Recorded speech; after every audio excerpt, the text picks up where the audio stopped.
What's up guys, I'm going to do a new Q&A. This is part 2. I've received some questions from you guys and I'm going to answer them in this video. So let's go. The first question comes from Pepijn de Groot. His question is, what would you recommend aspiring beat makers who have no clue about digital tools? This is such a nice question, but a very difficult question because there are so many variables.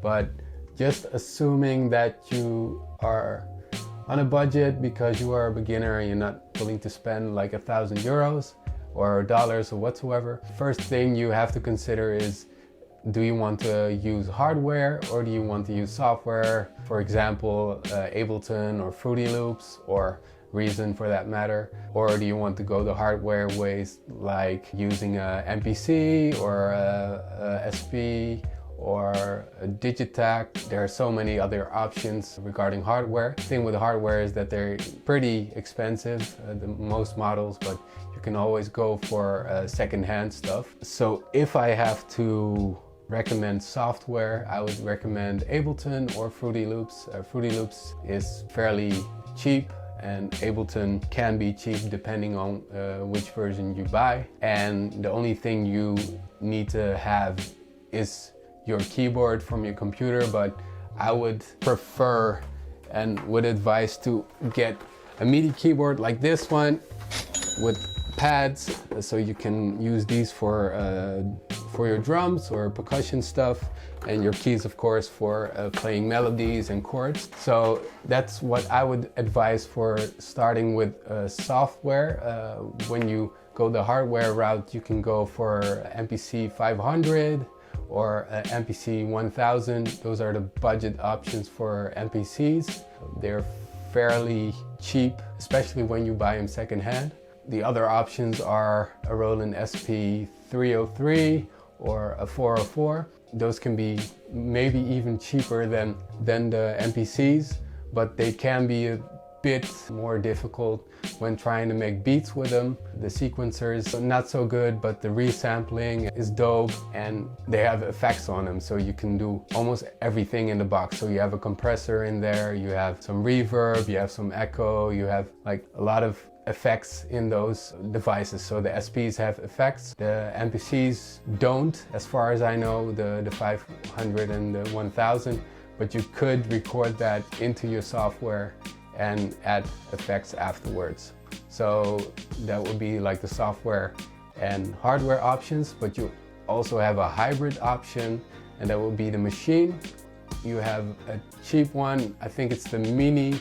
That one can be fairly cheap, and the thing with machine is that you have like a MPC type of machine, but it's linked with your software, so you get software with the machine. So you have like both hardware and software working with each other. So when you make beats, you can control your software with your hardware, and that can be a nice hybrid option. I will put all the prices of those machines that are recommended and the software in the description. Take a look at those links and try to think what's best for your situation. But most of the times when people ask me that question, there are a lot of questions from my end that I would ask to get a more specific answer for that person. But these options are the options that I would give off the top of my mind at this moment. Moving on to the next question. The next question is from Lister. What's the most difficult part about the podcast? Interviews, production, or editing? The podcast is a pretty difficult video to produce. As some of you know, I do everything on my own. So recording every video, doing the audio, doing the video, setting up everything. So trying to get everything into frame as far as video goes, and making sure mics work, batteries are loaded, SD cards are empty, to make sure that all the footage is recorded properly and edited. As far as editing goes, I have to transcribe the podcasts because a lot of you guys don't understand Dutch, so I transcribe into English, so you have subtitles. because I cannot depend on the closed captioning of YouTube because it gives like a really weird translation of what you are saying in the YouTube videos. So I don't like to depend on that, so that's why I transcribe it myself. I think transcribing is the hardest part of the video, if I have to choose. Let's go to the next question. The next question is from Tech with Shirley. She is a tech YouTuber. She reviews smartphones. If you are into smartphones, make sure you check her videos out. She does her videos also in Dutch, but you can understand if you're Dutch, and I would highly recommend checking her videos out. But her question is, why did you start making beats and what motivated you?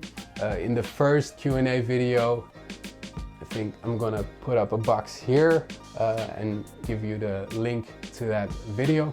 But in the first video, I gave an answer to that question, but this question is a little bit different because she asked why did I start and not what inspired me to make beats.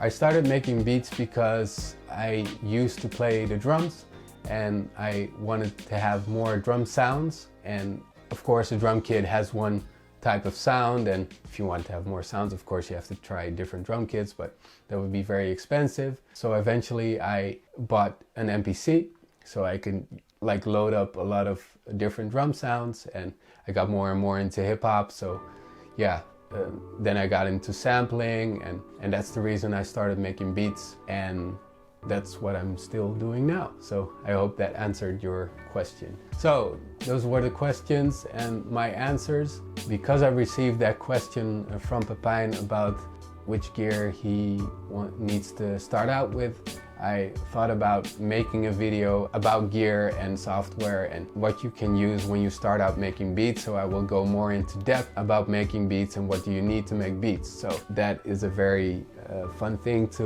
look out for. I will work on that, and that will be on the channel as soon as possible, and just be on the lookout for that one.